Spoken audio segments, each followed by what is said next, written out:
The Egypt Game, Chapter 17, The Oracle Speaks. The next day, by prearrangement, all the Egyptians met in the alley and entered the land of Egypt together. Toby said that was necessary so no one would have a chance to fool around with the oracle before everyone was there. Once inside the yard, everyone looked at Toby, but Toby looked at April. "Okay, Bastet," he said, "you wanted to be the oracle priestess, so today is your turn. You can do the ceremony of returning to the oracle for the answer. That is, unless you don't think you can think up a good answer." "I can think of answers to anything," April said, "but I think you were expecting the oracle to do its own answers. Or did you change your mind?" "Oh, no," Toby said. "I didn't change my mind. I just thought you ought to have some good answers ready, just in case. So let's get going." So April took charge. To get everyone in the mood, she got the box of costumes out of the shed and had everyone put something on, a headdress or a robe or at least some jewelry. Then she set the scene. "Okay," she said, "Haremheb, the famous general has come on a pilgrimage to the grotto of the Oracle of Thoth to ask a terribly important question. He arrived at the grotto a few days ago and asked his question, and since then he has been fasting in a holy cell while he waits for the answer. You know, people who were going to the oracle had to prepare themselves very carefully. So they usually shut themselves up for days without any food and meditated until they felt very pure and sort of dizzy. And then they were ready to go. So that's what you've been doing, Ken."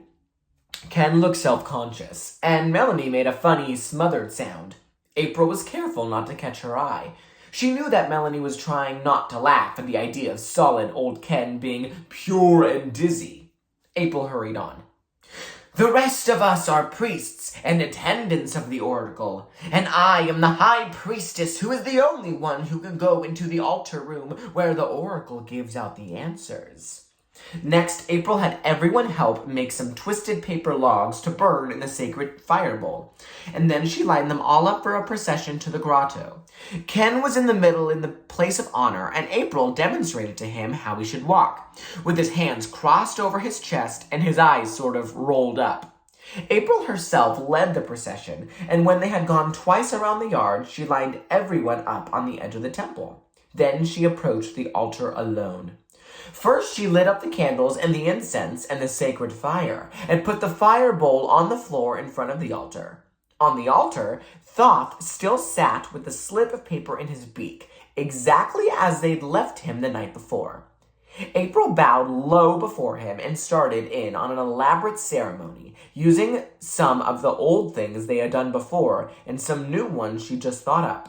She walked around the altar backwards 3 times, sprinkling holy water. She pulled out 3 hairs from her head and dropped them on the fire. Then she sat down cross-legged between the fire and the altar and began to chant. Melanie sat down too on the edge of the temple floor and motioned for the others to do the same. "Aye, aye, aye, aye," April chanted, making her voice go up and down the scale, and along the edge of the temple, the other Egyptians took it up.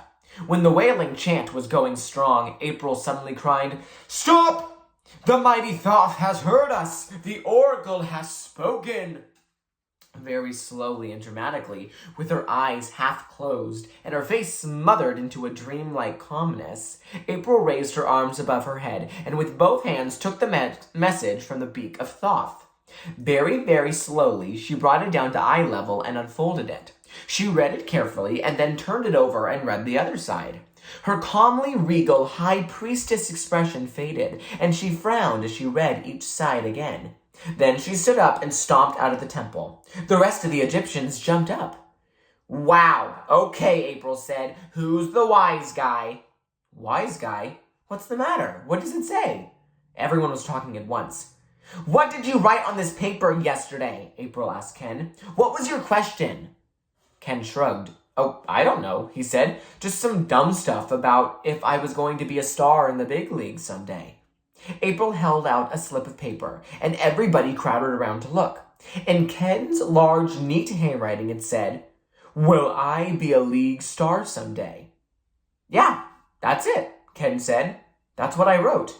But then April turned the paper over so the other side was visible. In a very different handwriting, small and jittery, there was written, "Man is his own star, and that soul who can be honest is the only perfect man." "How about that?" April asked. "Did you write that too?" "Me?" Ken said in amazement. "No way. I didn't have time to write all that. Besides, I don't even know what that means." April and Melanie looked at each other and nodded. It was true. It didn't sound like anything Ken would do. They turned to Toby. "Okay, Toby," April said. "When did you write this?" Toby looked disgusted. "Let's not get ridiculous," he said. "How could I have written all that without anybody seeing me?" "Well, you must have," April said, "because I know none of the rest of us did it." "Oh, yeah?" Toby said. "I'll bet you did it yourself." From there on, the argument began to get louder and more personal. There were accusations and counter-accusations, but no one would admit to writing the mysterious and puzzling words that straggled across the back of Ken's question. It was finally Melanie who made peace by suggesting that maybe they should just try the whole thing again and see what happened instead of fighting about it. "We can watch to see that nobody writes an answer, and then if we get another answer and we know none of us wrote it..." Her voice trailed off, and nobody offered to finish the sentence for her. It was the kind of thought that isn't easily finished. It was April who won the straw drawing this time, and she thought quite a while before she decided on a question. After she had it written on a piece of notebook paper, she showed everyone the clean, clear back of the paper before she handed it, folded, to Toby for the ceremony of presenting the question to the oracle. Toby presided again as the high priest, and his ceremony was almost exactly the same as the day before. That is, the things Toby did were just about the same, but somehow the feeling was different, or perhaps not so much different as more so. More spooky and supernatural. Even though all the Egyptians were positive that somebody was fooling and had somehow managed to write the answer to Ken's questions, there are times when being positive isn't quite enough. There wasn't much light in the land of Egypt that afternoon, which didn't make it all less strange. The days had been getting shorter, of course, but it was something more than a gradual season change. As Toby bowed and mumbled and chanted before the altar of Thoth, his high priest face looking distant and unfamiliar in the deep shadow and flickering candlelight, low black clouds were moving in swiftly from the bay. In the temple, it was suddenly so dark that the reflected candles lit Thoth's glassy stare with the points of fire. Then, just as Toby was finishing his ceremony, there was a huge shuddering, thumping noise that seemed to come from everywhere at once. Elizabeth gave a little scream, and everyone rushed out of the temple. It wasn't until a rain-filled blast of air swept into the land of Egypt a moment later that the noise was recognized for what it was. "Thunder! That was thunder!" everyone started saying to each other in voices that were giggly with relief. Somehow, without quite knowing how they got there, they were all six standing in a rather tight little group in the center of the storage yard. "And rain! Whoa!" somebody added. That was the day they found out that it really was impossible for more than one person at a time to get through the hole in the fence, no matter how hard they tried.